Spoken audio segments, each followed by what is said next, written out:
President Trump announcing a peace deal with Iran could be imminent, just as it appears the U.S. was ready to escalate strikes against the regime. It'll be soon, maybe this weekend. And has the Supreme Leader approved this deal, sir? I understand the answer is yes. And when this deal is signed, is the United States going to immediately lift the blockade? Yes, that's true. That's part of the deal. Senior fellow at the Hudson Institute, Rebeccah Heinrichs, joins me now. Rebeccah, thank you so much for joining us. Great to see you. Axios is reporting that 4 U.S. Air Force C-17 planes departed to Europe yesterday for possible travel by Vice President J.D. Vance to a signing ceremony in Geneva in the coming days. So it appears the Trump administration is moving full steam ahead. How confident are you that this time is different and this memorandum will be signed? I'm not confident. We've seen this before, where the administration certainly tries to push the momentum to get a deal. But because the administration has been very clear that there's not going to be any money released to the regime and that the United States is not going to lift the blockade until the IRGC demonstrates it will let ships through the strait without harassing them and shooting at them, and until the Iranian regime, this Trump regime, commits to full dismantlement of its nuclear program, that the United States isn't going to remove any U.S. forces from the region at all. Because of those red lines that President Trump has been so consistent on, I do not see anybody in the Iran regime willing to make that deal and having the ability to enforce it and control the IRGC. Remember, the IRGC is still shooting at U.S. forces in the region. They just shot down an Apache helicopter with Americans in it. Thankfully, they were safe and sound.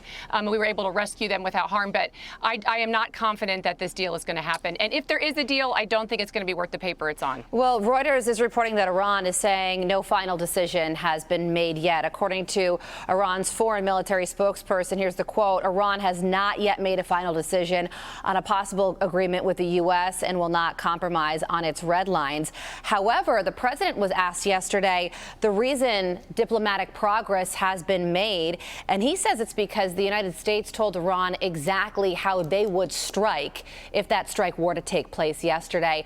And because Iran doesn't have any air defenses, there was nothing that they could do but agree to continue into this negotiating process. So I don't think that the IRGC is able to make those rational arguments the way we want them to. I think President Trump has been exactly right that you use military force for diplomatic purposes. And I think that the only way we're actually going to get any progress here is if we force our way through the strait. And President Trump, he announced also just a couple of days ago, we've actually been getting ships through the Strait of Hormuz by forcing our way through, not by asking the IRGC, essentially Project Freedom. But the IRGC continues to fire at us. We fire back and, yes, degrade their air defenses, degrade a lot of their radar.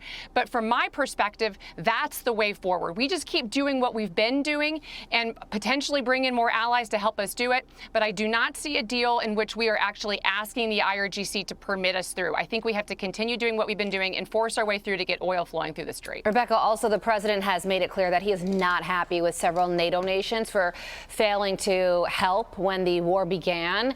And now the U.S. is reportedly planning on pulling a third of the fighter jets and supplies to NATO for operations in Europe. The New York Times reporting, quote, the decision would limit NATO's ability to launch long-range strikes and conduct surveillance. What's your thoughts on this? So I think this is going to be one of those reports we're going to have to wait and see, because remember, there were some individuals inside the Department of War who also tried to block this U.S. deployment to Poland when President Trump says we want to increase U.S. forces to Poland. And then there was somebody inside the Department of War withholding aid that had already been appropriated to Ukraine when President Trump wanted that aid to flow. So I'm going to go ahead and wait and see what happens here. I do know that President Trump has been successful in getting European allies to step up their own defense to make NATO stronger.